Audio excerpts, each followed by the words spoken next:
heart of the Lone Star State, Houston, Texas, and Minute Maid Park, welcome to this edition of Major League Baseball presented by the show. We've got a good one on tap here. Creating a baseball video game cannot be an easy thing, and admittedly I don't know very much about baseball, but I do know a lot about video games. And certainly baseball games have come a long way since Home Run on the Atari 2600, which is a fun game. I have a copy of that.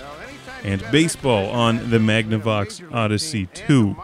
However, to date, any video game has the same problem recreating baseball, which is that the actual physical act of playing baseball is difficult to recreate on a two-dimensional screen, holding a controller. Even Wii Baseball, where you swing the controller, certainly is far from the actual thing. Taking on the Corpus Christi Hooks. A cushion to have early in the game. Anytime you can race out to a 3-0 lead in the first, you got to feel pretty good about that. Here's a ball hit pretty well and carrying to deep right. Gameplay here, as you'd expect, revolves heavily on timing, swinging at the right time, or pitching at the right time.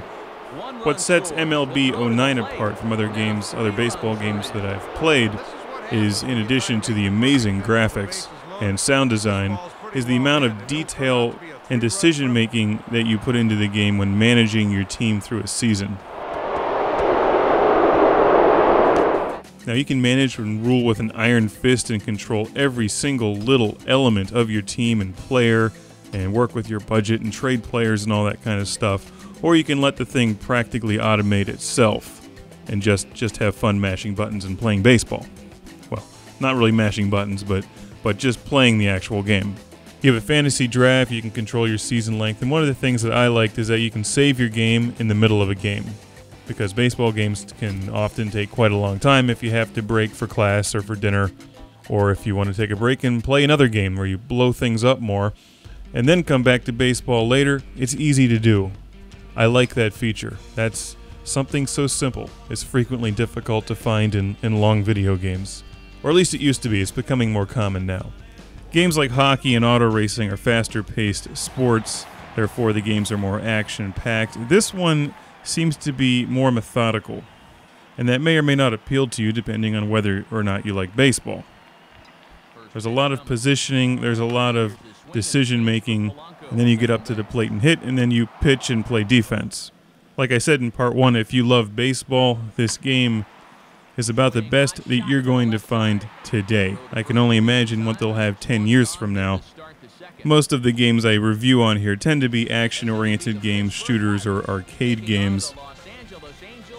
And the most impressive-looking games I've seen in 2008 and 2009 to date have been games like Dead Space, Mirror's Edge, and Killzone 2.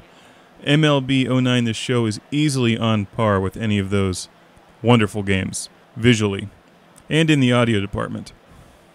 It's a completely different style of game, but given the amount of players, the amount of flexibility with which you can play the game, the incredible stadiums, and just the overall package, this is one hell of a baseball game. Now a bullet toward third, and he tries for the backhand reach at third, but he gets by the glove down the line. And it looks like this. Derek Jeter will step in now to lead things off in the home half of the first.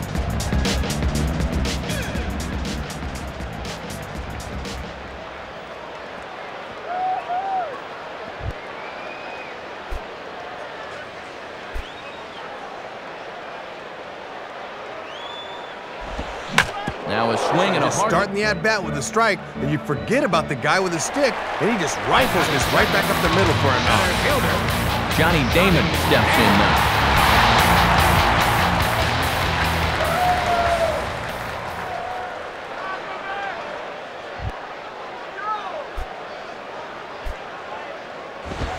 Fouled straight back. Good pitch there for strike 3, but then the ball gets away from the catcher momentarily before he gathers and throws it to first for the putout.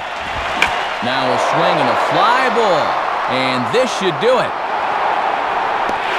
Needy is there to make the catch, and with that, the ball game is over. Well, another good win for these guys, and that'll help them pad the AL lead easily. It's a clear afternoon for baseball north of the border as MLB The Show welcomes you to the Rogers Center in Toronto for this edition of Major League Baseball. Here's a ball swung on and lofted in the air. In addition to me actually scoring a run here, which is rare because I'm still pretty horrible at this game, note the difference in lighting in the stadium here compared to some of the previous ones where the sky was more overcast.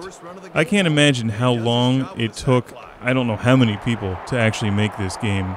Just recording everybody's name and all the different announcer numbers and statements must have taken months. With one man gone, and here's look there at Majestic Greens as we get set for this edition of Afternoon Baseball presented by The Show. We've got a good one on tap here, as it'll be the Kansas City Royals taking on the Carolina Mudcats. With the distinctive covered wagons on display down the right and left field lines, MLB The Show welcomes you to the Range Wagon Man Stadium, the site for this afternoon's edition of Major League Baseball. I have to end the review with the Pirates doing something positive. And this is MLB 09, The Show on Classic Game Room. See you soon with more old and new video game reviews. Nate McLouth is at the plate as he watches ball one.